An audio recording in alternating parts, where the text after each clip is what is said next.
जय हिंद दोस्तों, नमस्कार। स्वागत है आप सभी का आपके अपने प्लेटफॉर्म पर। मेरा नाम है योगेंद्र तिवारी। हम सभी लोग पढ़ेंगे बीपीएससी टीआरई 4.0 के लिए एक शानदार क्लास। इस क्लास में हम लोग कई महत्वपूर्ण क्वेश्चन देखेंगे। आज के क्वेश्चन में मुख्य रूप से आपको हिस्ट्री, ज्योग्राफी, पॉलिटी और साथ ही साथ करंट अफेयर के क्वेश्चन देखने को मिलेंगे। कल ही सीटेट का रिजल्ट आया हुआ है।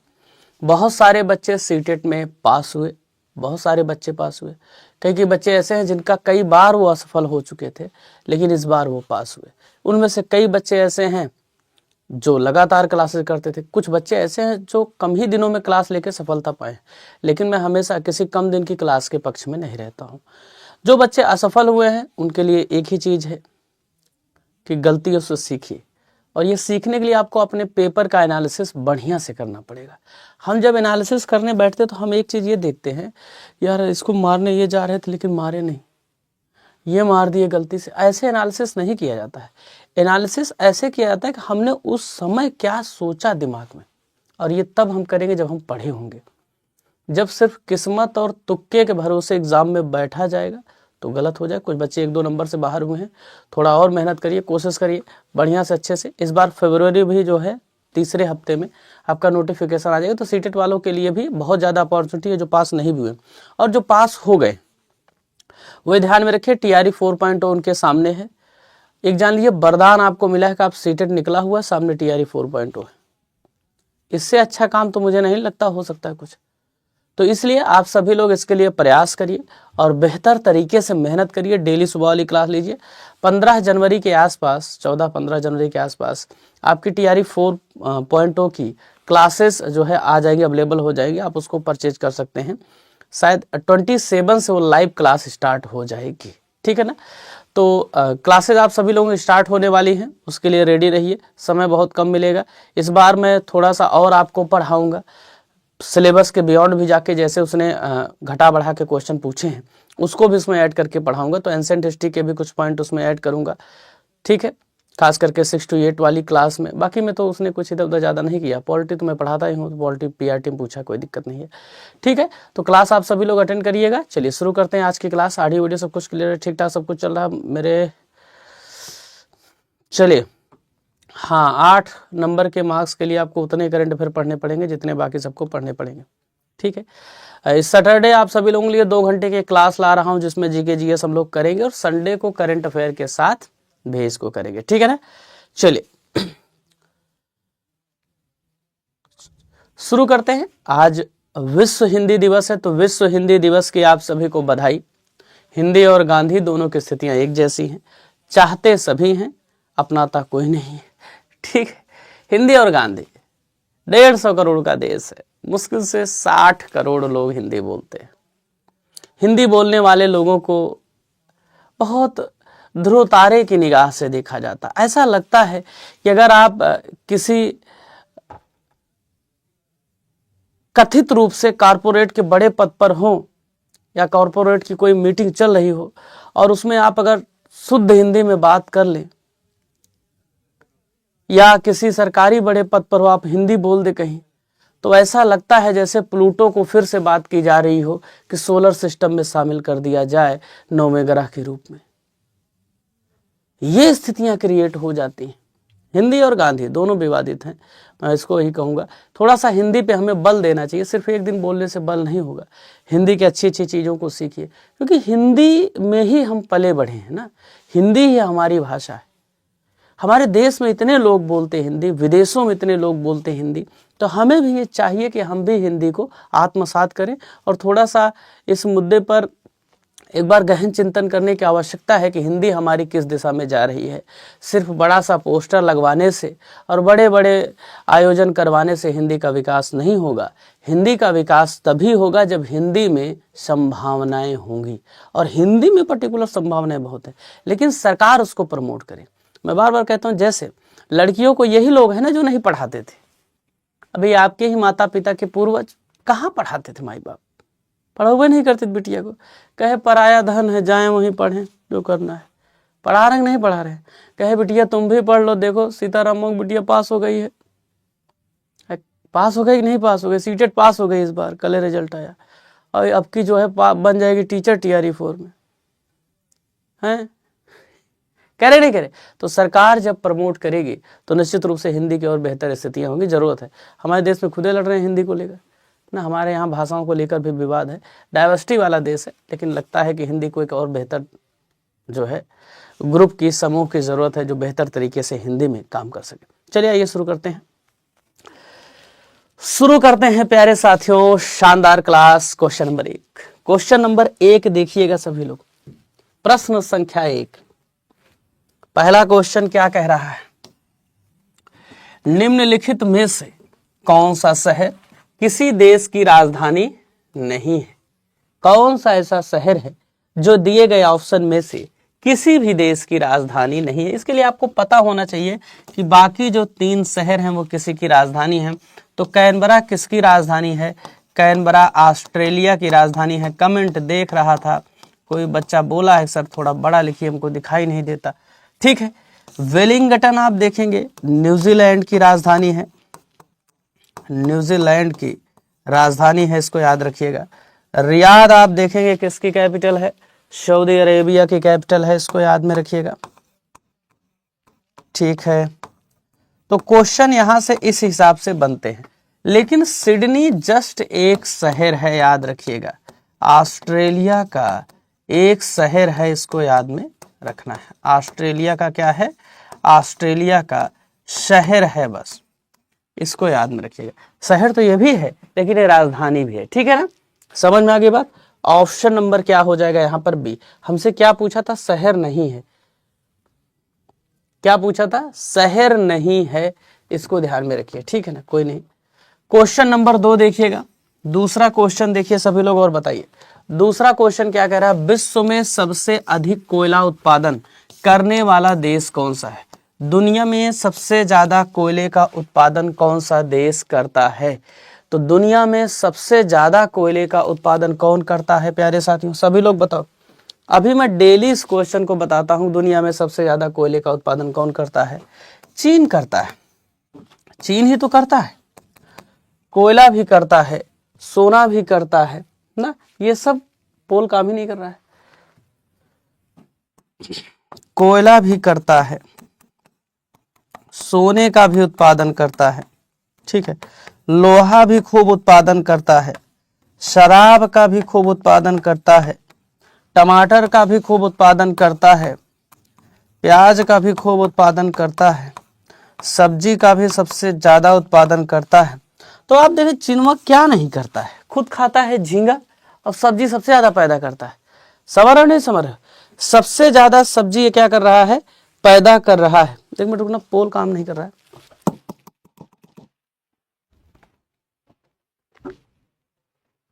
ठीक है, चलिए भाई, पोल काम नहीं कर रहा है और तुम्हें पोल बना के इसमें लगाऊंगा क्लास में। आ जाओ, आओ आओ जल्दी आओ, कहानी काम कर।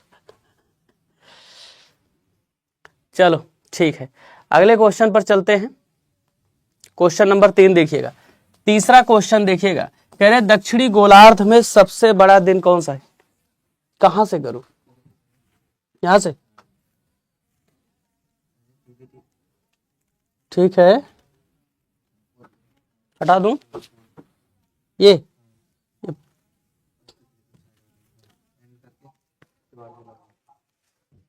एंड क्लास, यही सब करोगे सुबह सुबह?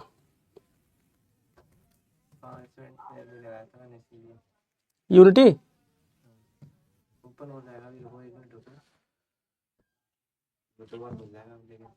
अब इसको मुझे ढूंढना पड़ेगा। चलो 1 सेकंड रुकना भाई, 1-2 मिनट का टाइम देना आप लोग, मैं कर दे रहा हूँ तुरंत। इसको सुबह हो जाएगी मुझे लग रहा है ढूंढते ढूंढते। चलो हैं? इस किसको कट कर दूं?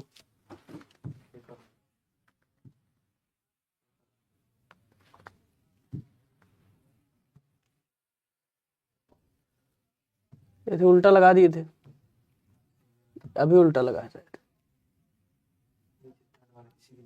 ये वाला, ये यही है, लग गया, काम करेगा, चलो ठीक है। चलो भाई उत्तर बताओ सभी लोग।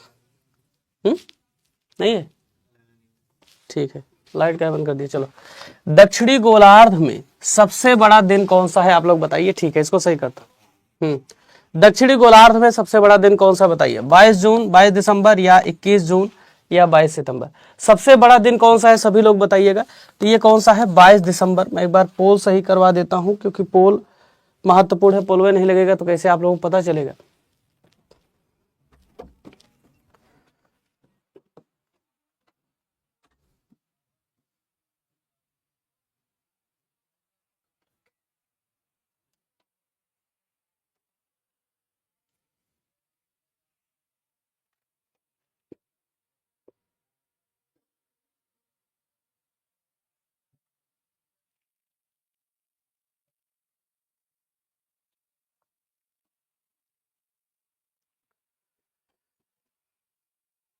चलो ठीक है,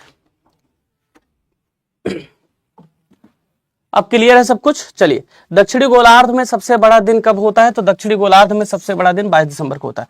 इसके पीछे रीजन क्या है, रीजन ये है कि इक्वेटर को अगर हम बेस बना ले तो इक्वेटर पर सबसे ज्यादा समय पर क्या होता है, सूर्य यहां पर रहता है। उसके बाद अगर देखेंगे जब उत्तरी गोलार्ध में सूर्य का हिस्सा सामने आता है तो आप देखते हैं 21 जून को क्या होता है, हमारे यहाँ सबसे बड़ा दिन होता है। जबकि साउथ में अगर आप देखोगे, साउथ मतलब सदर्न हेमिस्फीयर की बात कर रहा हूं, तो 22 दिसंबर को यहां पर क्या होता है, मकर रेखा पर सूर्य चमकता है। तो मकर रेखा पर सूर्य चमकने के कारण आप देखेंगे जो ऑस्ट्रेलिया या जो सदर्न हेमिस्फीयर में दक्षिणी गोलार्ध में स्थित देश हैं, वहां पर क्या होता है, वहां पर इस टाइम पर गर्मी पड़ रही होती है। अभी देखिए क्रिकेट खेल रहे थे ना, गर्मी गर्मी पड़ रही। आइए सुमेलित कीजिए, सभी लोग बताइए, सुमेलित करो भाई इसको। क्या कह रहे हैं, सुमेलित करना है, अत्यधिक गर्म, अत्यधिक ठंडा, अत्यधिक वर्षा, अत्यधिक सूखा। आप सभी को मैच करवाना, सबसे गर्म इनमें से कौन सा होगा, चिली, चेरापूंजी, अंटार्कटिका या सहारा। तो कुछ नहीं, जैसे सबसे ज्यादा वर्षा आपको पता है चेरापूंजी वाले रीजन में, सी का 3, सी का 2, इसमें सी का 2 देखो कहां पे है, 2 जगह पे है। ठीक है, मतलब आप सोचिए बिना कुछ किए 2 ऑप्शन तो एलिमिनेट हो गए, यहां से हमारे पास बचे 2। तो अत्यधिक गर्म क्या है, सहारा है, ए का क्या हो जाएगा, 4 हो जाएगा। ऑप्शन नंबर बी क्या हो गया, यहाँ पर राइट आंसर हो गया। ठीक है, बी क्या हो गया, राइट आंसर हो गया। कोई नहीं, पोल काम नहीं कर रहा है, कुछ टेक्निकल इशू होगा। क्वेश्चन नंबर 5 देखिए सभी लोग, 5वां क्वेश्चन देखिएगा। यूरोप की एक पर्वत श्रृंखला कौन सी है, आल्प्स, हिमालय या एंडीज या रॉकी। सभी लोग बताइएगा कौन सी यूरोप की एक पर्वत श्रृंखला है, कौन सी यूरोप की एक, भाई मेल कर दो, मेल काम नहीं कर रहा। यूरोप की एक पर्वत श्रृंखला कौन सी है, आप सभी को बताना। यूरोप की एक पर्वत श्रृंखला कौन सी है, आल्प्स, हिमालय, एंडीज या रॉकीज। तो आपको पता है इनमें से कौन सी है, इसके लिए हमें तीनों पता होना चाहिए। हिमालय आप सभी लोग जानते हैं कि यूरोप में तो नहीं है कम से कम, ठीक है ना हिमालय यूरोप में तो नहीं है ना, ठीक है। एंडीज आप सभी लोगों को कभी परसों बताया था, एंडीज कहाँ है, सदर्न, ये मुख्य रूप से एशिया में है। ठीक है, ये कहाँ है, साउथ अमेरिका में है, साउथ अमेरिका में है। ये नॉर्थ अमेरिका में है, नॉर्थ अमेरिका में है। तो आल्प्स कहां पर है, यूरोप में है। तुम काम ही नहीं कर रहे हो, तुम्हारा काम ही क्या है, देखो इतने दिन बेचारा काम किया है पोल, रोज काम करता था, रोज सबका रिजल्ट देता था। अब आप सोचिए आज काम नहीं कर रहा है और आप लोग ही कह रहे हैं इसको सर हटा दीजिए। जीवन में सीख हर जगह मिल जाएगी, तुम भी आज काम ना करो, कल तुम्हें हटा दिया जाएगा, एलिमिनेट कर दिया जाएगा। इसलिए इस गफलत में ना रहो कि तुमसे ही दुनिया चल रही है, भूल जाओ ये सब। तुम्हारे बिना मर जाऊंगी, जब तक खाना खाओगे नहीं तब तक खाना नहीं खाओगे। वो खाना भी खाने लगते हैं, वजन भी बढ़ जाता है, समझ। इसलिए पढ़ाई लिखाई कर लो, ठीक। माउंट क्या है, आल्प्स की सबसे ऊंची चोटी कौन सी है, माउंट ब्लैंक, ध्यान में रखिएगा। माउंट ब्लैंक इसकी सबसे ऊंची चोटी है, जो कहाँ स्थित है, तो फ्रांस में स्थित है, इसको ध्यान में रखिएगा। सबर है नहीं सबर। अगला देखिएगा, question number 6, great barrier reef के समीप स्थित है। ग्रेट बैरियर रीफ, देखिए क्या क्वेश्चन है, दक्षिण अमेरिका में है, यूरोप में है, ऑस्ट्रेलिया में है या अफ्रीका। ये सब बीपीएससी के क्वेश्चन है सारे के सारे। ग्रेट बैरियर रीफ कहां पर स्थित है, सभी लोग बताइएगा। तो ग्रेट बैरियर रीफ कहां पर स्थित है, ऑस्ट्रेलिया में स्थित है। ऑस्ट्रेलिया को कौन सी रेखा होकर इसको दो बराबर भागों में बांटती है, सभी लोग बताइएगा। ऑस्ट्रेलिया को कौन सी रेखा दो बराबर भागों में बांटती है, तो याद रखिएगा मकर रेखा इसको दो बराबर भागों में बांटती है। कौन सी रेखा, तो मकर रेखा इसको दो बराबर भागों में बांटती है, इसको याद में रखिएगा। दूसरी बात महत्वपूर्ण जो आपको याद रखनी है, ऑस्ट्रेलिया में ही मैंने आपको दो चीजें बताई हैं, शायद उनमें से एक दो याद हो। ऑस्ट्रेलिया में ही एक घास का मैदान है जिसको क्या बोलते हैं, डाउन्स, डाउन्स बोलते हैं। और डाउन्स ऑस्ट्रेलिया में, दक्षिणी ऑस्ट्रेलिया में स्थित है, ये भी याद रखिएगा। ये कहीं तो पूछा गया, यूपीएससी में लग रहा पूछा, दक्षिणी ऑस्ट्रेलिया में ये स्थित है, इसको याद में रखिएगा। उसके बाद आप देखेंगे यहां पर एक हवा बहती है जिसका नाम है ब्रिक फिल्डर, ध्यान में रखिएगा। क्या नाम है, ब्रिक फिल्डर। यहाँ एक हवा बहती है, इसको भी आपको याद में रखना है, ठीक है ना। अभी बॉर्डर गावस्कर ट्रॉफी हुई ना, बॉर्डर गावस्कर ट्रॉफी हुई, तो इस ट्रॉफी को ऑस्ट्रेलिया ने जीता है, इसको भी याद में रखना है, ठीक है। नेक्स्ट क्वेश्चन देखिएगा, क्वेश्चन नंबर 7, सातवां सबसे क्रांतिकारी क्वेश्चन है, इजराइल की सीमा किससे लगती है। तुम्हें जो पढ़ा रहा हूं ना इस समय सीमा उमा वाला, राजन नहीं पढ़ाता कोई, मैप जब कोनो करवाता तो एक बार कहता घूम लो। तुम्हें मैप, ज्योग्राफी, स्पेसिफिक सबसे दूर ले जाकर तुम्हें सामान्य ट्रिक बता के करवा रहा। सवाल इतना आराम से कोई नहीं बताएगा। सारी जितनी सीमाएं पूछे थे मैंने सब बता दिया आपको। इजराइल की सीमा किससे लगती, मैंने इसके लिए कोई ट्रिक आपको बताई थी, लेबनान, सीरिया, जॉर्डन, मिस्र, ध्यान में रखिएगा। लेबनान,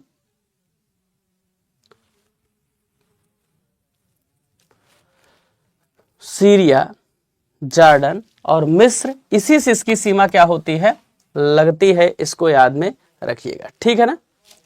सवाल कोई मैंने ट्रिक बताई थी बट वो ट्रिक मुझे याद नहीं आ रही है क्योंकि मैं ट्रिक उसी समय बनाया था। फिर से मैं कोई ट्रिक इसका बनाता हूँ। इजराइल के साथ उभयनिष्ठ सीमाएं, अब जरा एक बार मेरी सारी ट्रिक जितने बनाए हैं उसको सब लोग लिखिए, सभी लोग बताओ, जो जो इसको हमने ट्रिक बताई है वो सब बताओ। देखो इसके पहले मैंने आप सभी लोगों को ब्लैक सी से सीमा बनाने वाली ट्रिक बताया है। ब्लैक सी से कौन कौन लगते हैं बताइए। ब्लैक क्या होता है, जूता, जूते क्या बोलते हैं, बूट, यूरो बूट, जारो। और किसी के चक्कर में मत पड़ना, जो बताऊं वो पढ़ लेना, ठीक है। उसके बाद कैस्पियन सी,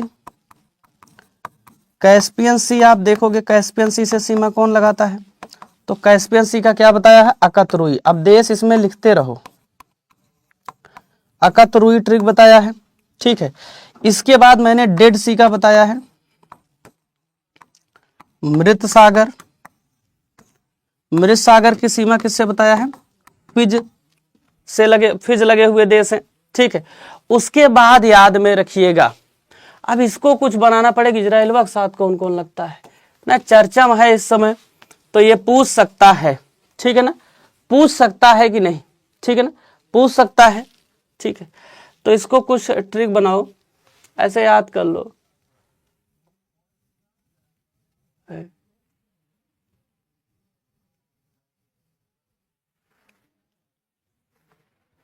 ऐसे याद कर लो, कुछ क्या करोगे, सैलजा, सैलजा मिस्र बना लो, या मेरी सैलजा लिख लो, ज्यादा तेज सोच, किसी का नाम तो नहीं है, ठीक है। सा से क्या हो जाएगा, सीरिया, ठीक है। ला से क्या हो जाएगा, लेबनान, जैसे किसी का नाम हो सैलजा याद कर लो, मैं सैलजा, लेबनान, ठीक है। जा से क्या हो जाएगा, जॉर्डन, और मिस्र से क्या हो जाएगा, मिस्र हो ही जाएगा, ठीक है। तो इसकी ट्रिक ये याद कर सकते हैं। यहां पे देखिए सभी की ट्रिक याद कर लीजिए। इजराइल से लगने वाले देशों की सीमाएं क्या हैं, सैलजा मिस्र से याद कर सकते हैं, सा से सीरिया हो गया, ला से क्या हो गया, लेबनान हो गया, जा से जॉर्डन हो गया, मिस्र से मिस्र हो गया।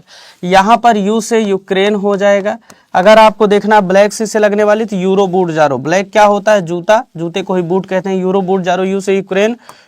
रो से तुरंत रूस लिख लो, ज्यादा अच्छा रहेगा। बू से बुल्गारिया लिख लो और अच्छा रहेगा आप सभी लोगों के लिए। साथ ही साथ टा से टर्की लिख लो, याद हो जाएगा आपको। जा से जॉर्जिया लिख लो, बहुत अच्छे तरीके से याद हो जाएगा। रो से रोमानिया लिख लो।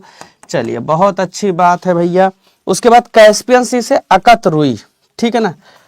आ से क्या हो जाएगा, अजरबैजान हो जाएगा, अजरबैजान हो जाएगा।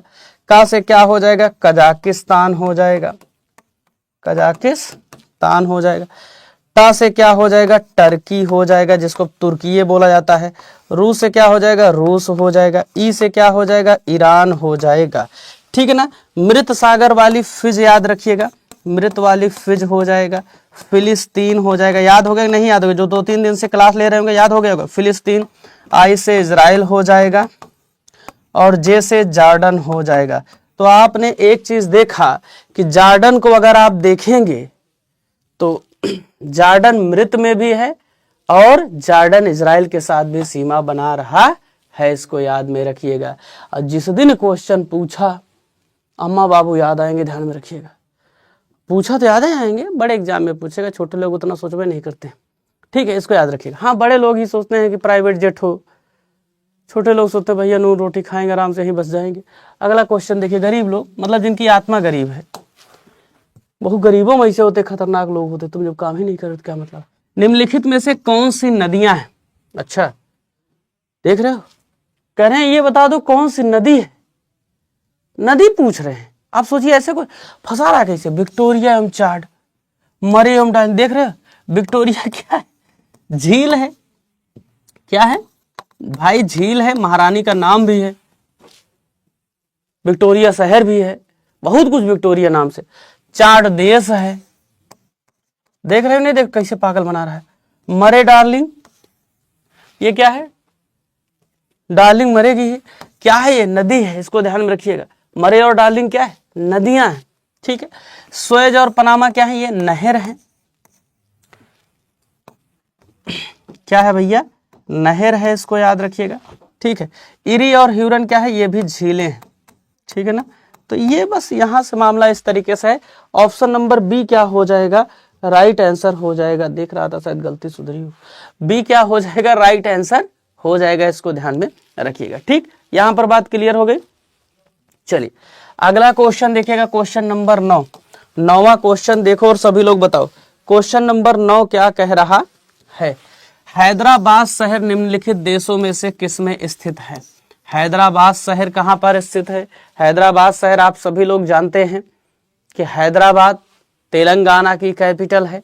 हैदराबाद क्या है, तेलंगाना की राजधानी है, पहले दोनों की राजधानी हुआ करती थी, ठीक है ना, तेलंगाना की राजधानी है, ठीक है भैया। तो भारत हो जाएगा, साथ ही साथ याद रखिएगा पाकिस्तान में भी स्थित है, तो ऑप्शन नंबर ई हो जाएगा, इसको याद में रखिएगा, ऑप्शन नंबर ई यहां पर सही होगा, इसीलिए इसको पूछा गया है। जैसे हमारा पंजाब सूबा है, सूबा मतलब प्रांत, तो पंजाब भी दोनों में स्थित है, भारत में भी है और पाकिस्तान में भी है, इसको याद में रखिएगा, दोनों जगहों पर ये है, ठीक है ना। ऐसे बहुत सारे शहर आपको मिल जाएंगे जो दोनों जगहों पर है, भारत और पाकिस्तान। पाकिस्तान तो कोई देश थोड़ी है, बस अलग हुआ परिवार है ना, उसने अपनी हालत जो की है वो ठीक नहीं है ना, बहुत खराब कर लिया आदत। क्वेश्चन नंबर 10वां देखिए और सभी लोग बताइएगा। 10th क्वेश्चन क्या कह रहा है, निम्नलिखित देशों में से किसमें कोयले का सबसे बड़ा संचित भंडार है। आपको बताना है सबसे बड़ा दुनिया में संचित भंडार कहां पर है, आपको बताना है। संयुक्त राज्य अमेरिका, चीन, दक्षिण अफ्रीका, भारत या उपयुक्त में से कोई नहीं या एक से अधिक। आप सभी लोग बताइएगा संचित भंडार कौन सा है, आप सभी लोगों को तो पता सबसे ज्यादा कोयले का संचित भंडार। अगर यही भारत में बात करें तो भारत में अभी लेटेस्ट जो खोज हुई है उसके अकॉर्डिंग क्या है, ओडिशा है, ओडिशा में सबसे बड़े भंडार की खोज की गई है। लेकिन अगर दुनिया में बात करेगा तो आप लोग लिख दिए तुरंत का तुरंत, दुनिया में बात करेगा तो क्या हो जाएगा, देखो भैया अगर आपसे पूछा जाए कि उत्पादन, तो उत्पादन चीन कर रहा है, यहां पर आपसे पूछा गया है भंडारण, तो भंडारण अमेरिका कर रहा है। ऑप्शन नंबर क्या हो जाएगा, ए यहां पर राइट आंसर हो जाएगा, ए क्या हो जाएगा, राइट आंसर हो जाएगा। चलो ठीक है, क्वेश्चन नंबर 11 देखिए और सभी लोग बताइएगा। 11वां क्वेश्चन क्या कह रहा है, निम्नलिखित देशों में से कौन इलेक्ट्रॉनिक्स का सबसे बड़ा उत्पादक है? कौन सा ऐसा देश है जो इलेक्ट्रॉनिक का सबसे बड़ा उत्पादक है, आपको बताना है। जापान है, दक्षिण कोरिया है, चीन है, जर्मनी है, इनमें से कोई नहीं है। सभी लोग बताइए कौन है जो इलेक्ट्रॉनिक्स का सबसे बड़ा उत्पादक है? तो इलेक्ट्रॉनिक्स का सबसे बड़ा उत्पादक कौन सा है? चाइना है, इसको याद रखिएगा। पोल ओल को छोड़ो, क्लास पे फोकस करो, पढ़ते रहो, लगातार मेहनत करते रहो। टीआरई 4.0 आपके सामने और टीचर बनना बहुत कंपलसरी है। गरीबी अगर दूर करना चाहते हो, बेरोजगारी अपनी दूर करना चाहते हो, थोड़ा सा कम से कम हम कुछ करें। इतने दिन से पढ़े लिखे कुछ पैसा वैसा कमाएंगे कि बस पढ़ते जाएंगे? हैं? चिन्वा है, चिन्वा सबसे आगे है, ध्यान में रखना। चीन से कौन आगे जाएगा? कुछ नहीं जाएगा, ध्यान रखिए। इलेक्ट्रॉनिक्स में सबसे आगे है। अब भारत भी कोशिश कर रहा है थोड़ा सा आगे जाए, लेकिन यहाँ गुंडे उंडे रहते। देखो तो एक बनाया था, फैक्ट्री लगाया था बिहार में, हफ्ता वसूली कर रहे हैं। क्वेश्चन नंबर 12 देखिए, नालंदा विश्वविद्यालय के संस्थापक कौन थे? चंद्रगुप्त, विक्रमादित्य, कुमारगुप्त, धर्मपाल, पुष्यगुप्त। सभी लोग बताइएगा। नालंदा विश्वविद्यालय दुनिया के सर्वप्राचीन विश्वविद्यालयों में से एक, बहुत नाम हुआ करता था अपने समय में। इसके संस्थापक कौन थे? सभी लोग बताइएगा। धर्मपाल तुम लोग कहां मार दे कुशवाहा? ये संतोष क्या हो गया भैया, कैसे धर्मपाल मार दे रहे हो? है? गुप्ता डायनेस्टी में ही इसको स्टेब्लिश किया गया था, ध्यान में रखिएगा। ठीक, किसी अतिरिक्त ऐतिहासिक सोर्स को ना पढ़िए जहां पैसे कुछ भी लिख दिया जाए, वो पढ़ना है जिससे नंबर मिले। नहीं तो गलत मारोगे, धर्मपाल आके तुम्हें नंबर देंगे, धर्मपाल सतपाल। ठीक, समझ आ रही बात की नहीं? कुमारगुप्त के द्वारा स्टेब्लिश किया गया, इसको ध्यान में रखिएगा, नालंदा विश्वविद्यालय। इसी विश्वविद्यालय में कौन पढ़ रहा है? ह्वेनसांग, इसी में पढ़ा और यही पढ़ाया। समझ रहे हो नहीं समझ रहे हो? ध्यान में रखना। नेक्स्ट क्वेश्चन देखिए, क्वेश्चन नंबर 13, महावीर स्वामी का जन्म कहाँ हुआ था? कुंडग्राम में, पाटलिपुत्र में, वैशाली में या मगध में? सभी लोग बताइएगा। महावीर स्वामी जैन धर्म के 24वें एवं आखिरी तीर्थंकर, 24वें तीर्थंकर थे महावीर स्वामी। तीर्थंकर मतलब होता है भव सागर से पार लगाने वाला। क्या होता है? भव सागर से पार लगाने वाला, जो आपको आध्यात्मिक ज्ञान की तरफ ले जाए और इस दुनिया की मोह माया से मुक्त करे, वही आपका क्या है? तीर्थंकर है।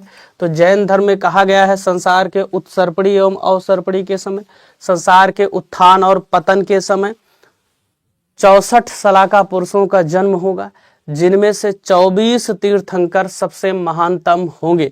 ठीक है ना? उनमें से 24वें तीर्थंकर अभी फिलहाल जो लेटेस्ट हैं वो महावीर स्वामी हैं, इसको याद में रखिएगा। महावीर स्वामी की अगर हम बात करें तो इन्हें जैन धर्म का वास्तविक संस्थापक कहा जाता है। क्या बोला जाता है?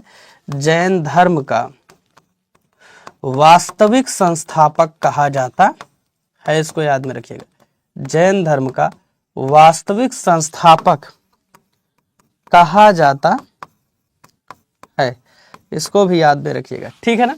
जैन धर्म को अगर आप देखेंगे तो जैन धर्म को ध्यान में रखिएगा। जैन धर्म में 2 बातें की जाती हैं, सत्य और अहिंसा की। सत्य और अहिंसा की बात की जाती है। और जैन धर्म में अतिशय काया क्लेश पर बल दिया जाता है, शरीर को उसमें कोई तवज्जो नहीं दी जाती है। हाँ, इनका प्रतीक कौन सा था? तो इनका प्रतीक सिंह था। बहुत बढ़िया बात है। इनका प्रतीक, इनका सिंबल क्या है? इनका सिंबल सिंह है। जैन धर्म में किसी भी तीर्थंकर को आप इंडिविजुअल उसके फेस से नहीं पहचान सकते हैं, उसके सिंबल से ही पहचानेंगे, इसको याद में रखिएगा। नेक्स्ट क्वेश्चन देखिएगा, क्वेश्चन नंबर 14, मगध की प्रारंभिक राजधानी कौन सी थी? सभी लोग बताइएगा। मगध की प्रारंभिक राजधानी क्या थी? बताओ सभी लोग। पाटलिपुत्र, वैशाली, राजगृह या चंपा? मगध की स्टार्टिंग की कैपिटल कौन थी? अभी शायद इस बार भी पूछा गया था क्या? मगध की प्रारंभिक राजधानी कौन सी थी? तो प्रारंभिक राजधानी राजगृह थी, इसको याद में रखिएगा आप सभी लोग। मगध 16 महाजनपदों में से सबसे महत्वपूर्ण, सबसे मजबूत या सबसे शक्तिशाली महाजनपद था, इसको याद में रखिएगा। सबसे शक्तिशाली महाजनपद था। उसके शक्तिशाली होने के पीछे कई कारण थे। वहाँ के राजाओं की साम्राज्यवादी एवं आक्रामक नीतियाँ, वहाँ के राजाओं की कूटनीतिक शक्तियाँ और वहाँ के राजाओं की युद्ध एवं संधि की रणनीतियाँ, इन रणनीतियों ने इन्हें बहुत तेजी के साथ आगे बढ़ाया। ठीक है ना। हमें 16 महाजनपदों की जानकारी मिलती है। इन 16 महाजनपदों की जानकारी कहाँ से मिलती है? सभी लोग बताओ भाई, 16 महाजनपद की जानकारी कहाँ से मिलती है? आप सभी लोगों को बताना है। तो 16 जो महाजनपद हैं उनकी जानकारी कहाँ से मिलती है? 2 जगहों से मिलती है। एक तो अंगुत्तर निकाय से। कहाँ से? अंगुत्तर निकाय से। दूसरी कहाँ से मिलती है? भगवती सूत्र से। भगवती सूत्र से।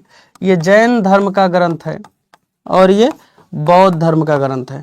इन दोनों में कॉमन ये है कि दोनों में जो नाम मिले हैं 16 महाजनपदों के, वो लगभग एक समान है। बाकी जगहों पर भी मिलता है लेकिन उनके नाम आगे पीछे मिल जाते हैं। ठीक है, ये बात समझ आ गई। नेक्स्ट क्वेश्चन देखिएगा, क्वेश्चन नंबर 15। 15वां क्वेश्चन देखिए, अजात शत्रु के वंश का क्या नाम था? मौर्य था, हर्यक था, नंद था या गुप्त था? सभी लोग बताइएगा, अजात शत्रु किस वंश से संबंधित था? तो अजात शत्रु किस वंश से संबंधित था? सभी लोग बताइएगा, हर्यक वंश से संबंधित था। हर्यक वंश का संस्थापक कौन था? हर्यक वंश का संस्थापक अगर आप देखोगे तो इसका संस्थापक कौन था भैया? इसका संस्थापक था बिंबिसार। कौन था? बिंबिसार। इसको ध्यान में रखिएगा। बिंबिसार, साउथ में महाराजा बिंबिसार के नाम से बनी हुई है मूवी।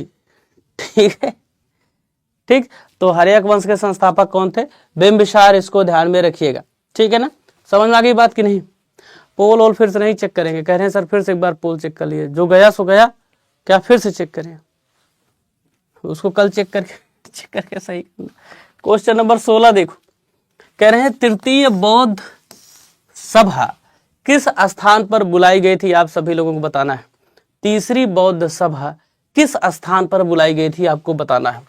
तक्षशिला, सासाराम होगा, बोध गया या पाटलिपुत्र? तो सभी लोग बताइए तीसरी बौद्ध संगीति का आयोजन कहां पर हुआ था? इसके लिए मैंने आपको ट्रिक बताई है। राजा ने साली को पढ़ाया। ठीक, कहां पढ़ाया? वन में पढ़ाया। ठीक है, राजा से क्या हो जाएगा? राजगिरी हो जाएगा। ठीक है ना। साली से क्या हो जाएगा? वैशाली हो जाएगा। ठीक है, पढ़ाया से क्या हो जाएगा? पाटलिपुत्र हो जाएगा। वन से क्या हो जाएगा? कुंडल वन हो जाएगा। कुंडल वन कश्मीर का एक शहर है। ठीक है, ठीक। तो आप ऐसे कैसे भी करके याद कर सकते हैं। तो आप तीसरी बौद्ध संगीति देखेंगे तो कहाँ हो रही है? पाटलिपुत्रा में हो रही है। ठीक है, पहली बौद्ध संगीति जो हुई थी वो किसके समय में हुई थी? अजात शत्रु के समय में हुई थी। किसके समय में? अजात शत्रु के समय में हुई थी। दूसरी, काला कौन होगा? साली कैसी? काली है। मैंने बताया साली कैसी है? काली है। ठीक ना। तो काली मतलब काला शोक, काला शोक। ठीक ना। पढ़ने लिखने की बात कौन कर रहा है? अशोक। ठीक, ठीक है। उसके बाद चौथी किसके समय हो रही? कनिष्क के समय में हो रही है। चौथी किसके समय हो रही? कनिष्क के समय में हो रही। ये आपको पूरा का पूरा याद हो गया, यहां से कोई दिक्कत की बात नहीं है। ठीक है, इतनी बात समझ में आ गई। जो बोले उसको पढ़ लो, उसमें ज्यादा लिबिर लिबिर करोगे तो उनको चिंता होनी चाहिए जिनको साली है या जिनकी होने की संभावना है। तुम्हारी ना तो साली है, ना जो लक्षण है होने की संभावना मुझे नजर आ रही है, तो तुम्हें काहे इस बात का टेंशन है? तुम्हें सिर्फ पढ़ना है। ठीक है, हाँ ठीक है। अगला क्वेश्चन देखो, क्वेश्चन नंबर 17। बोध गया में बोध वृक्ष, ये बहुत पूछा जाता है, किस पीढ़ी का है? अपने वंश का। सभी लोग बताओ, बोध गया में बोध वृक्ष किस पीढ़ी का है? कह रहे हैं तीसरी का है, चौथी का है, 5वीं का है या 6वीं का है? किस पीढ़ी का? सभी लोग बताइए। अब देखिए इस क्वेश्चन को अलग अलग टाइम पे अलग अलग आंसर इसके लिए गए हैं, ठीक है ना, अलग अलग बोर्ड के द्वारा। इसीलिए इस क्वेश्चन को आप देखेंगे तो कई बार कुछ और आंसर आपको मिलेगा, ठीक है ना, लेकिन याद में रखना है। कौन मार ही नहीं रहा सही, अब पोल भी नहीं है, बेइज्जती हो, बचा ही नहीं है कुछ जीवन का, ठीक है। हाँ ध्यान में रखिएगा, चौथी पीढ़ी लगाना है। कुछ लोग पांचवी पीढ़ी कहते हैं, लेकिन आपको चौथी पीढ़ी लगाना है, ठीक है। नेक्स्ट क्वेश्चन देखिएगा, क्वेश्चन नंबर 8, 18वां क्वेश्चन देखिए भाई। विश्व का पहला गणतंत्र वैशाली में किसके द्वारा स्थापित किया गया था? दुनिया का पहला गणतंत्र, कल इसके बारे में किसी क्लास में बात किया था, शायद थ्योरी की क्लास में। दुनिया का पहला गणतंत्र, लोकतंत्र की अगर आप बात करेंगे तो लोकतंत्र दुनिया में सबसे पहले कहाँ आ रहा है?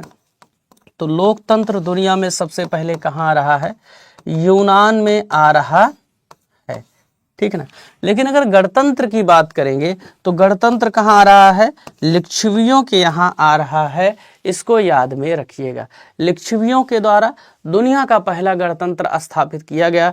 गणतंत्र का मतलब जहाँ का जो राजा है वो नियुक्त होगा जनता के द्वारा, ठीक है ना, डायरेक्ट या इनडायरेक्ट, इसको ध्यान में रखिएगा, ठीक है ना। लेकिन याद में रखिएगा, रिपब्लिक होना कहीं से भी डेमोक्रेसी को रिप्रेजेंट नहीं करता है, क्योंकि डेमोक्रेसी में माय डियर फ्रेंड्स जो सबसे बड़ी बात है वो दो चीजें हैं, एक तो समानता और दूसरी स्वतंत्रता। तो इसीलिए याद में रखिएगा, इसमें गफलत में मत रहिएगा, नहीं तो आप फंस जाएंगे, ठीक है ना, फंस जाएंगे। और ये भी मत सोचिएगा कि यूनान में पहले से ही डेमोक्रेसी लगी थी, डेमोक्रेसी थी। हर जगह पर लोगों ने संघर्ष किया है, हर जगह पे लोगों ने अपने लिए काम किया है, तब कहीं जाके उन्हें कुछ हासिल हुआ है। क्वेश्चन नंबर 19 देखिए और सभी लोग बताइएगा। पाटलिपुत्र का संस्थापक कौन है? उदयन, अशोक, बिंबिसार या महापद्मनंद? महापद्मनंद है। सभी लोग बताइए कौन है? तो पाटलिपुत्र का संस्थापक कौन है तो उदयन। अभी इस क्वेश्चन को कहीं करवाया तो था, आप लोगों को ही शायद करवाया था, है कौन? उदयन। लेकिन ऑप्शन में उदयन है नहीं, इसलिए आपके यहाँ उदयन मारा गया है, तो ये क्वेश्चन ही गलत है। लेकिन पता है इसको बीपीएससी ने 3 बार सेम क्वेश्चन पूछा है, 3 बार सेम क्वेश्चन पूछा है, सेम, और तीनों बार गलती नहीं सुधारा। नेक्स्ट क्वेश्चन देखिए, क्वेश्चन नंबर 20, 20वां क्वेश्चन देखिए और सभी लोग बताइए। क्वेश्चन नंबर 20 क्या कह रहा है? कह रहा है नंद वंश के पश्चात मगध पर किस वंश ने शासन किया? तो नंद वंश की स्थापना किसके द्वारा की गई थी? नंद वंश की स्थापना अगर आप देखोगे तो महापद्मनंद के द्वारा की गई थी, महापद्मनंद के द्वारा की गई थी, इसको याद में रखिएगा, ठीक है ना। दूसरी अगर बात यहाँ पर करें तो महापद्मनंद में, इनके नंद डायनेस्टी में कितने वंश हुए, कितने शासक हुए? कुल 9 शासक हुए, इसको याद में रखिएगा, ठीक है। अंतिम शासक जो था वो घनानंद था। कौन था? घनानंद, ये अंतिम शासक था, और इसी को मारकर, ठीक है ना, इसी को मारकर चंद्रगुप्त और चाणक्य ने मौर्य वंश की स्थापना की। किस वंश की स्थापना की? तो मौर्य वंश की स्थापना की। क्लियर हो गई बात? किस वंश की स्थापना की? मौर्य वंश की स्थापना की। बात समझ आ रही सबको? नेक्स्ट क्वेश्चन देखिएगा, क्वेश्चन नंबर 21 देखिए सभी लोग। कौन सा देश WTO का 165वां सदस्य बना है? WTO जो कि 1995 में इस्टेब्लिश हो रहा है। आप सभी लोगों को बताना है कि इसका, सभी लोग बताइएगा 165वां सदस्य कौन सा है? खतरा है भैया, कौन बहुत बड़ा कमेंट किया है। समझ में आ रही बात सबको? ठीक है हालचाल सब? चलिए, ए दे रहा है, कोई बी दे रहा है, कोनो सी दे रहा है, कोनो डी दे रहा है। हाँ, ब्रिक्स का नया मेंबर इंडोनेशिया बना है। तो याद रखिएगा इसमें क्या होगा? कोमोरास होगा। क्या होगा? कोमोरास होगा। 165वां मेंबर यहां पर पूछा गया है, इसको याद में रखिएगा। जब आपसे 166वां मेंबर पूछा जाएगा तब आपको तिमोर लिस्ते लगाना है। समझ में आई बात कि नहीं? अगर आपसे 166वां मेंबर पूछा जाएगा तब आपको तिमोर लिस्ते लगाना है, नहीं तो आप लिस्ट में से कट जाएंगे। अभी अगस्त 2024 में ही ये सदस्य बना हुआ है, ठीक है, इसलिए बहुत ही ज्यादा इंपॉर्टेंट है, ठीक है, याद रखिएगा। ब्रिक्स में लेटेस्ट इंडोनेशिया शामिल किया। क्वेश्चन मैं जल्द करवाऊंगा। संडे को जो क्लास होगी, इस हफ्ते के पूरे जो 10 दिन के करंट अफेयर होंगे 11 के, पूरे शामिल हो जाएंगे, बिल्कुल टेंशन मत लीजिएगा, ठीक है ना।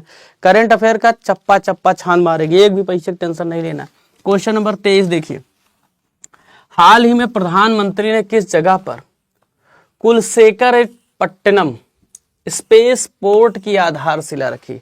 एक स्पेस पोर्ट बनाया गया है, वो कहां पर बनाया गया है? आप सभी लोग देखिए, पोल काम करे ना काम करे इससे मतलब नहीं, हमें सिलेक्शन लेना है। पोल वही काम नहीं कर रहा है, कोई टेक्निकल इशू हो गया होगा, अब आज सही हो जाएगा, ठीक है। 1-2 दिन से सही से काम नहीं कर रहा है, मैंने इसकी शिकायत भी की थी सुबह, कल भी होता है, लेकिन ये कुछ इसमें दिक्कत है, ठीक है, तो काम हो जाएगा, उसका टेंशन ना लो, कल वाल सही हो जाएगा। तो भाई कुलशेखरपट्टनम स्पेस पोर्ट की आधारशिला कहाँ पे रखी गई है? तमिलनाडु में रखी गई है। अभी तमिलनाडु के बारे में याद रखिएगा कुछ चीजें, जैसे कि प्यारे साथियों, तमिलनाडु ने कहा है जो हमारे यहाँ एक्सीडेंट में लोग घायल होंगे, उनकी घायलों की अगर आप मदद करेंगे तो आपको इनाम मिल जाएगा। घायलों की मदद करने पर 5,000 रुपया इनाम मिलेगा, ठीक है ना। कितना? 5,000 रुपया इनाम मिलेगा, इसको ध्यान में रखिएगा, ठीक है। पहली बात हो गई। दूसरी बात आपको याद में रखना है, और क्या याद रखना है? दूसरी बात आपको याद रखना है, नीलगिरी तहर के संरक्षण की बात इसने कही है। नीलगिरी तहर के संरक्षण की बात कही है, नीलगिरी तहर के संरक्षण की बात कही है, इसको याद में रखिएगा, ठीक है ना। तो पहला ऐसा देश है जिसने ये किया। नीलगिरी तहार एक्चुअल में हिरन की एक प्रजाति ही है, उसी के जैसी दिखती है, ठीक है। तो इसको याद में रखिएगा, आपसे प्रश्न बन सकता है। नेक्स्ट क्वेश्चन देखिए, क्वेश्चन नंबर 24, भारत की राष्ट्रपति द्रौपदी मुर्मू, ये क्वेश्चन में यार आ नहीं रहा है, आना चाहिए इसको। द्रौपदी मुर्मू के नाम पर एक नई प्रजाति का नाम, जिसका नाम है मेलानोक्लामिस द्रौपदी रखा गया है। मेलानोक्लामिस द्रौपदी किस जीव की एक नई प्रजाति है? कितना शानदार क्वेश्चन है, मतलब एक गलत हो जाएगा, ठीक है। हाँ बहुत बढ़िया यार, बहुत सारे बच्चे बहुत अच्छा कर रहे हैं। सी स्लग किसका नाम है? सी स्लग नाम है, इसको याद में रखिएगा। सी स्लग को ही नामकृत किया गया है नए रूप में, ठीक है। नेक्स्ट क्वेश्चन देखिए, क्वेश्चन नंबर 25, हाल ही में प्रधानमंत्री द्वारा उद्घाटन की गई वैदिक घड़ी का नाम क्या है? एक वैदिक घड़ी प्रधानमंत्री ने स्टार्ट की थी, 1 साल हो गया लगभग, लेकिन ये क्वेश्चन आ सकता है, 1-2 एग्जाम में आया है, इसलिए इसको करवा दे रहा हूं। इस घड़ी का नाम क्या है बताइए? विक्रमादित्य वैदिक घड़ी, मिहिर भोज वैदिक घड़ी, भारत वैदिक घड़ी, भास्कर वैदिक घड़ी, ठीक है ना। तो अपने आप में एक यूनिक अनाउंसमेंट था ये, एक नया हाँ उज्जैन में, बहुत बढ़िया, उज्जैन में इसको उद्घाटित किया गया है। और ये कहाँ, किसके, क्या नाम इसका? तो विक्रमादित्य वैदिक घड़ी इसका नाम है, याद में रखिएगा। क्या नाम है? विक्रमादित्य वैदिक घड़ी इसका नाम है, इसको ध्यान में रखिएगा, नहीं तो गलत करके चले आएंगे, ठीक है। नेक्स्ट क्वेश्चन देखिएगा, क्वेश्चन नंबर 26, कह रहे हैं फरवरी 2024 में, इस क्वेश्चन को याद रखना, कौन सा ऐसा देश है जिसने डेंगू की वजह से स्वास्थ्य आपातकाल घोषित किया?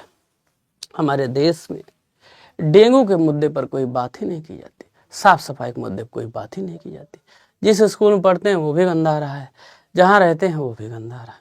मैं बार बार कहता हूँ, हफ्ते में 1 दिन ऐसा डेडिकेट करिए जिस दिन घर की बहुत अच्छे तरीके से सफाई होनी चाहिए, जहाँ आप रहते हैं उसकी सफाई होनी चाहिए। पहले प्राइमरी में गुरुजी 4 डंडा मारे, कहे चलो सब लोग साफ करो स्कूल, सब बच्चे साफ करते थे लेकिन स्कूल कितना साफ रहता था। अब जब से साफ करने वाले आ गए हैं तब से एक को साफ नहीं रहता है। है ही नहीं। डिसिप्लिन होना थोड़ा जरूरी, साफ सफाई से ही बीमारी दूर भागती है। और देखिए डेंगू की वजह से भरा हुआ पानी है, मच्छर काट रहा है। आज देखिए मच्छर काटना कितनी बड़ी, मच्छर को हम लोग बहुत हल्के में लेते हैं। मच्छर बहुत जानो प्राण पिपासु है, रक्त पिपासु जीव है। मच्छर और इंसान दोनों खून के प्यासे हैं। कहीं भी आप देखिए दिल्ली में कितने लोग बीमार है, हर जगह आप देखिए डेंगू हो गया, टाइफाइड पकड़ लिया है, टाइफाइडो पकड़ रहा है, उल्टा सीधा पानी पी रहे हैं, खाने पीने का टाइम फिक्स नहीं। नेक्स्ट क्वेश्चन लो इसी बात पे फिर। 27वां, किस केंद्रीय मंत्रालय ने 29 फरवरी 2024 को नई दिल्ली में पहली ब्लू टॉक्स बैठक की मेजबानी की? पहली बार ऐसा हुआ ब्लू टॉक्स बैठक हुई है। ये किससे संबंधित है? तो ये पृथ्वी विज्ञान मंत्रालय से संबंधित है। किससे संबंधित है? ये पृथ्वी विज्ञान मंत्रालय से संबंधित है। कौनों कह रहा मैं सरकारी स्कूल में पढ़ी हूँ, साफ भी क्यों, बहुत पुराने लोग पढ़ रहे हैं यहाँ तो। बहुत पुराने लोग पढ़ रहे हैं, कोई बात नहीं, बहुत बढ़िया बात है। देखो भैया, भारत की पहली स्वदेश निर्मित हाइड्रोजन ईंधन सेल फेरी नाव के संदर्भ में आपको विचार करना है। भारत की पहली है। तो ये सब क्या है? अब ये जनरल अवेयरनेस बन चुके हैं, ये आते रहेंगे 2 4 10 साल तक। ठीक है, बताइएगा। इसका निर्माण कोचीन शिपयार्ड लिमिटेड द्वारा किया गया था। दूसरा, इसे उत्तर प्रदेश के वाराणसी में सेवा के लिए तैयार किया जाएगा, तैनात किया जाएगा कि वहां पर ये सर्विस दे। आप सभी लोग बताइएगा क्या होगा राइट आंसर, फटाफट सभी लोग बताइए।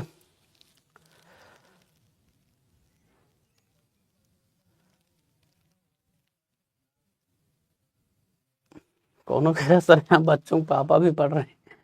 अच्छा, सही है, पढ़ रहे हैं।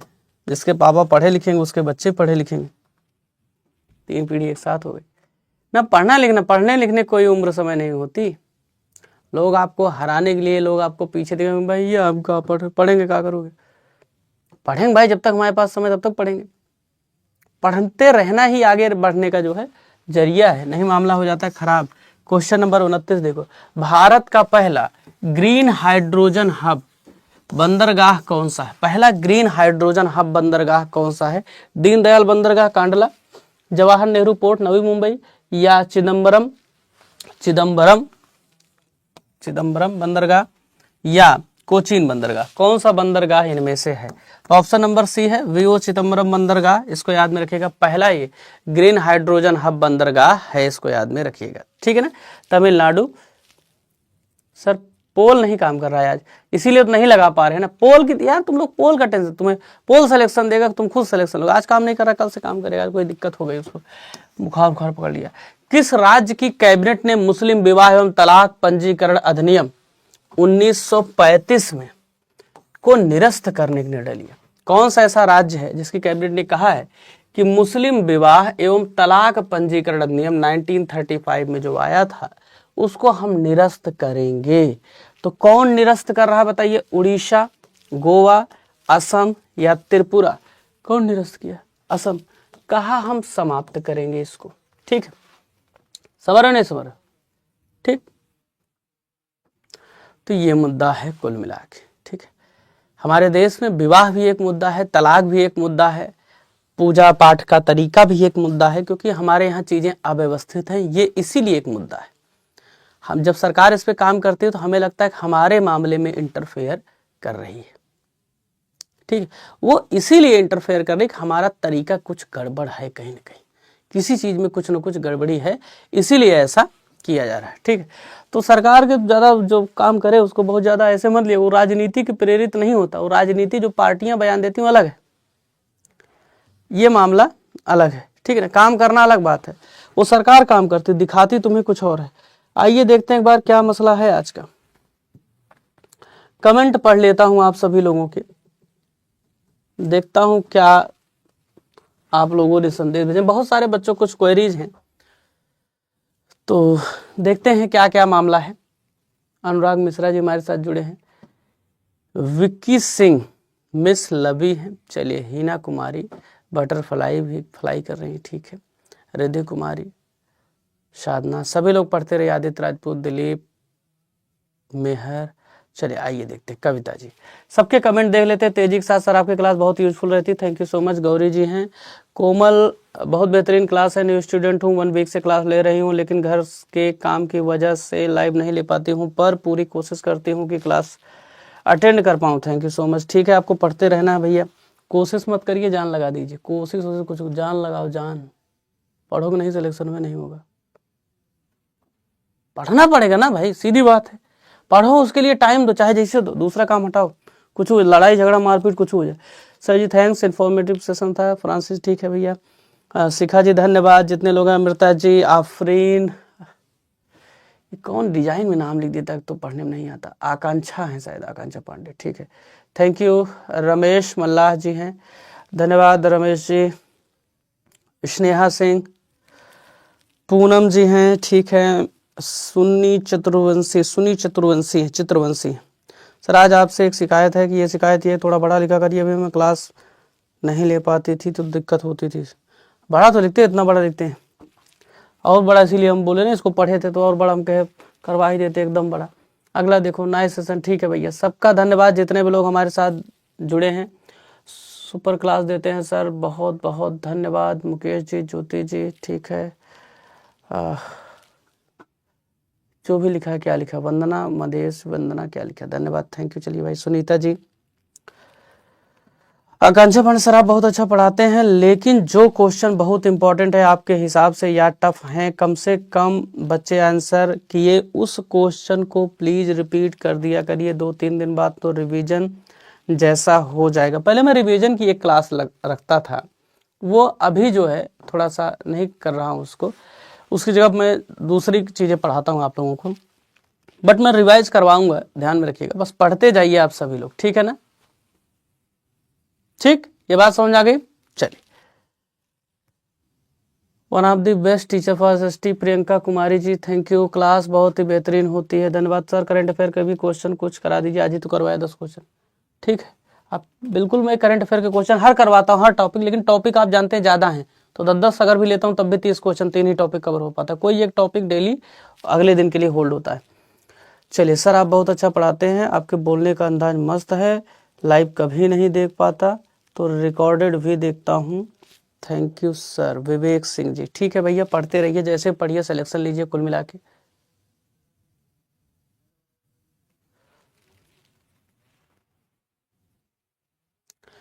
ठीक, नेट नहीं चल रहा है तो कोई बात नहीं, बीपीएससी चलेगा, कल चलेगा नेट, रिकॉर्डर देख लें। देखो जब अपना वश नहीं है तो कोई बात नहीं, ठीक है।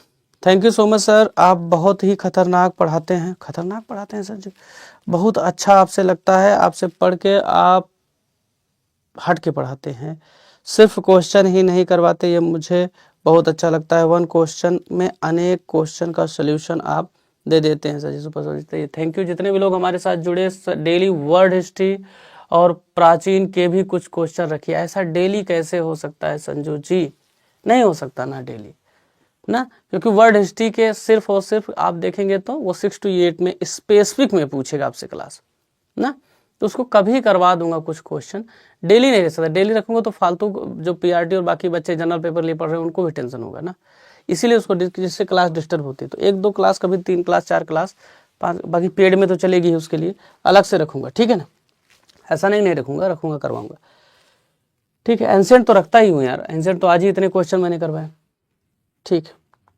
अब एक दिन कोई आप क्लास करोगे ना तो आपको 50 तरीके की चीजें, उसमें एक ही दिन में सारी चीज नहीं मिलेगी, ठीक है ना। हाँ सीजीएस, ठीक है, सैटरडे वाला जीएस में सभी टीआरई काल क्लासेस में पूछे गए सारा करा दिए 3 घंटे में, प्लीज 3 घंटे में आपको लगता है सभी टीआरई पूछा गया करवा दूंगा, इतना हो सकता है काम, और टीआरई के मैं काफी क्वेश्चन ऑलरेडी करवा चुका हूँ, ठीक है सर। बिहार स्पेशल का भी जीएस करवाता हूँ यार, आप लोग कब देख के ये सब कमेंट करते हो, करवाता हूँ डेली, कुछ ना कुछ क्वेश्चन रहता है। अब डेली आप सोचो कि एक ही दिन में सारा करवा दूंगा तो नहीं करवाऊंगा ना।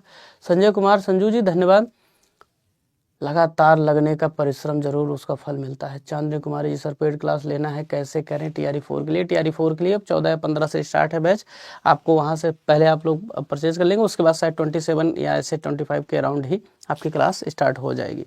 कम से कम डेली 5 क्वेश्चन करेंट अफेयर करवाइए, ठीक है भैया। दरभंगा से प्रणाम गुरु जी, ठीक है। जितेंद्र जी, मैं कोशिश करता हूँ डेली करंट अफेयर क्वेश्चन करवाना जरूरी है, ठीक है ना।